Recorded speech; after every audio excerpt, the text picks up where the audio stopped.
अस्सलाम वालेकुम सज्जनों बेलियो तो मित्रों तुहाडा की हाल चाल है। उम्मीद है सारे ठीक ठाक होणगे वधिया होणगे लहंदे ते चढ़दे पंजाब वाले माशाअल्लाह।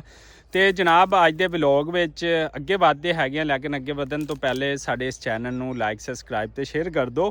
तो दोस्तों मैं ईरान किदों जा रहा या ईरान मैं जाना या नहीं जाना ये कुछ लोगों के सवाल से क्योंकि मैं एक दो वीडियो किया सीगा।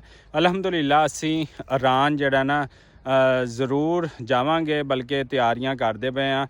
उस तो पहले साडा एक टूर जड़ा हैगा वो गिलगित बल्तिस्तान का भी है। सानू मरी विच भी एक दो काम ने, इस्लामाबाद भी काम हैगा, असी उत्थे भी जाना हैगा। लेकिन ईरान असी ज़रूर जाना है क्योंकि तुहानू पता है जी जंग लगी हुई है इसकी वजह तो असी पहले चले जाना सी। इसकी वजह तो कुछ हालात कुछ इस तरह के पैदा हो गए कि कोई भी बंदा उत्थे ट्रैवल नहीं कर सकता ना बाय रोड ना बाय एयर। तो सो हालात काफ़ी गंभीर से लेकिन अलहमदुलिल्लाह पाकिस्तान दी काबशां की वजह तो ये जड़ा अमनो ईमान सी वो कायम होंदा पे अलहमदुलिल्लाह। नाल साढ़े वज़ीर आज़म साड़ा chief army staff general Asim Munir साहब उन्हां दियां काबशां ने पाकिस्तान लोगों दियां दुआवां ने तो अलहमदुलिल्लाह ये साढ़े खित्ते वास्ते बहुत अच्छा होंदा पिया जो भी हो रहा हैगा। तो इंशाअल्लाह दोबारा वफद आंदा पिया हैगा। तो इंशाअल्लाह असी बहुत जल्द जड़ा ईरान का विजिट वीज़े ते लाजमी अपलाई करांगे, उत्थे ज़रूर जावांगे।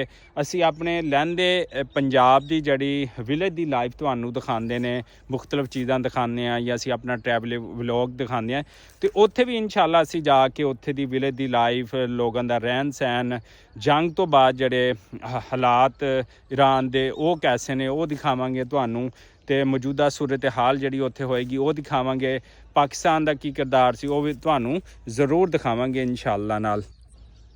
बाकी भी जड़ी भी मालूमात होएगी ईरान के ट्रैवल नूं लैके सारिया चीज़ों नूं लैके वीज़ा प्रोसैस किस तरह वा सारिया चीज़ां किस तरह होणगियां वो सारिया चीज़ां तुहाडे नाल जड़ियां ना इंशाअल्लाह शेयर करांगे। खुदा ना खासा इहदे दरमियान कोई मसला मसाइल अल्लाह ना करे कोई जंगी हालात दोबारा इस तरह के पैदा होंदे तो फिर साडा जाना शायद मुश्किल हो जाए।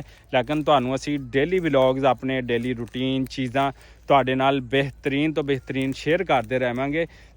तुसी ये दुआ करनी है कि अल्लाह ताला जड़ा तंदरुस्ती देवे, साड़ा सफ़र जड़ा खैर औफियत नाल होवे ते दूसरा साडे खित्ते विच जड़ा अमनो ईमान रवे, महंगाई दी शरह जड़ी आ वो डिक्रीज़ हो जाए। सो असी अपने प्यारे पंजाब जड़ा देखो पंजाब दियां चीज़ां रौनकां बहारां जिस तरह आ देखो अंब लगे ना ये बहारां ने साडे पंजाब दियां पूरे पाकिस्तान दियां।